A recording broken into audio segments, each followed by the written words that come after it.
Imagine a 14-year-old girl testifying while a sexual predator just sits feet away, listening to every word she says.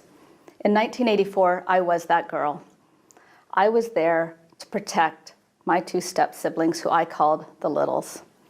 I was there to tell my story about how this horrific abuser sexually abused me from the time I was 3 years old until I was 11. What's unfortunate about this is we didn't have to ever show up that day if a few things just would have happened in our past.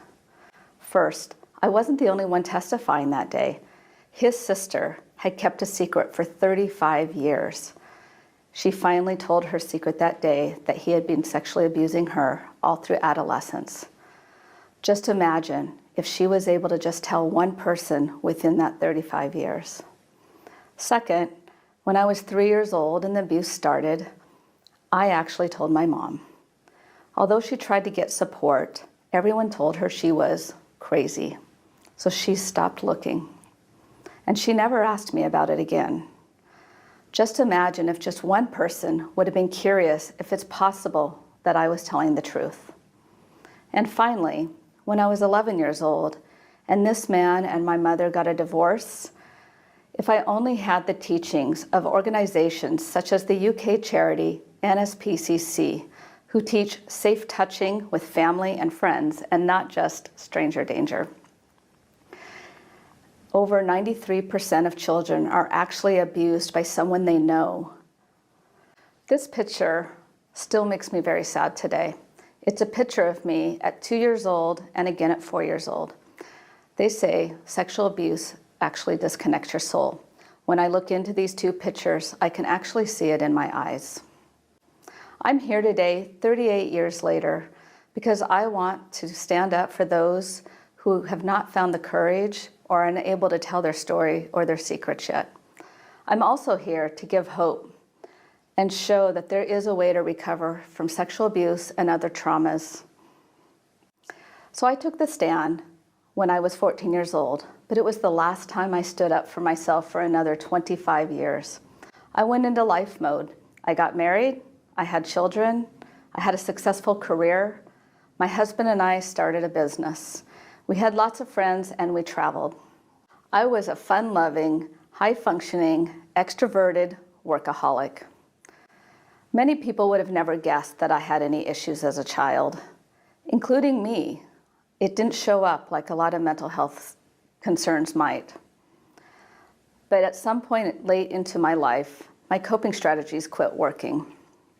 I was no longer able to numb enough to feel good. I couldn't get enough validation. And this, later on in my marriage, brought it crashing down. This devastated my family. And what frustrated me is I was back to being that little girl in those pictures where my abuser had all the power over me. But the difference was I was not a little girl, I was an adult, and it was my family and my children that were being affected. I knew I needed help. It was a marriage counselor who had the courage to say to me, I needed to get support for my childhood traumas. They weren't going to go away on my own, and I wasn't going to be able to just live through them all. As we started divorce proceedings, I checked myself into a 30-day residential intensive program. Now, many people go into a residential program for addictions, maybe suicide ideation, or a mental health condition that's been diagnosed. For me, I went in and I didn't even take a sleeping pill, but I knew I was in the right place. I had to ensure that the intergenerational trauma coming up from my life did not affect the rest of my family. I needed to stop the cycle. Going to an intensive program for 30 days is getting about 300 hours of support.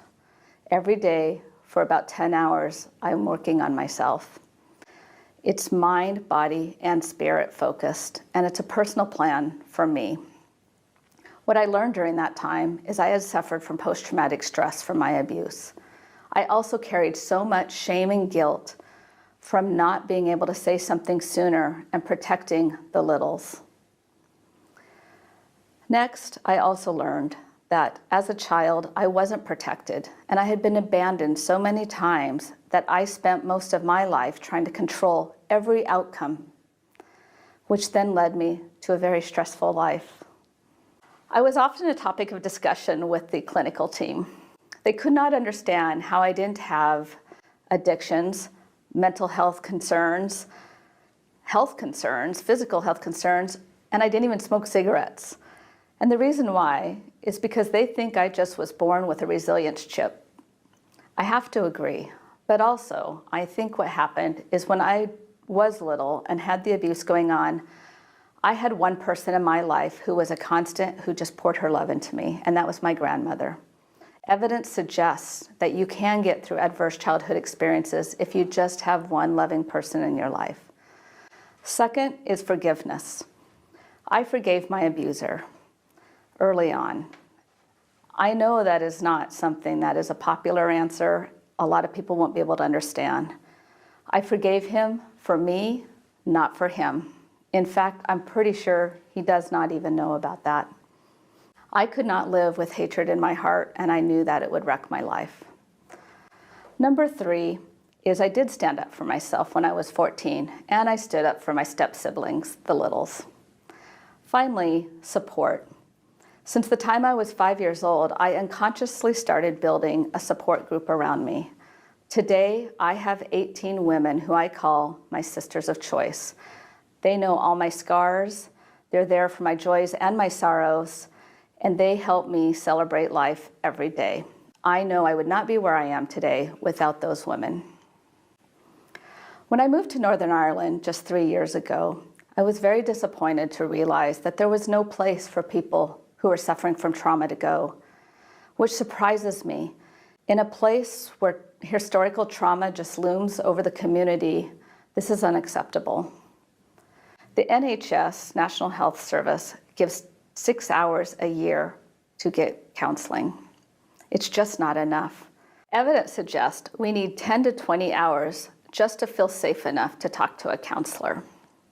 Also, if you've been sexually abused, the waiting list is over 1,000 people just to get seen. The NHS has also studied that the help of people with lived experience to be able to talk to and provide support groups is important. My own dissertation study on trauma says the same. The 2021 mental health strategy is incorporating those with lived experience into helping others heal. But we still need to do more work. It is clear that trauma victims need voice and choice. They need a voice to say what they need and when they need it, and they need choices, such as different modalities to choose from, different support programs, and different times when they can go get that support. Make no mistake, sexual abuse is our own global pandemic. It is so distinct across the world that the numbers are all over the board. But to give you an example, in the States, 1 out of 4 girls and 1 out of 6 boys is said to be sexually abused, and every 9 minutes, another child is being reported about sexual abuse. In the UK, the numbers are 1 in 20. However, there's been a lot of media attention lately stating that they feel that that is quite understated.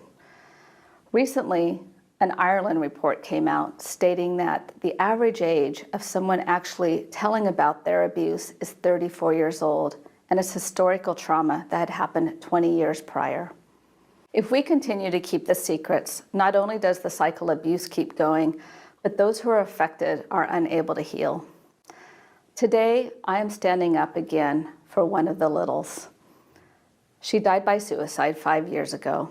Just imagine if she had the opportunity to have a voice and a choice to heal the way she needed. Today, I'm also sharing because I believe you can heal and we can reconnect the soul.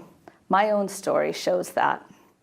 Finally, now that I've finished my education and just recently graduated from Ulster University, I want to take my education and combine it with my own business experience, my lived experience, not just my trauma, but definitely my healing, and combine it all to start an organization here in Northern Ireland where others can come and get support for trauma.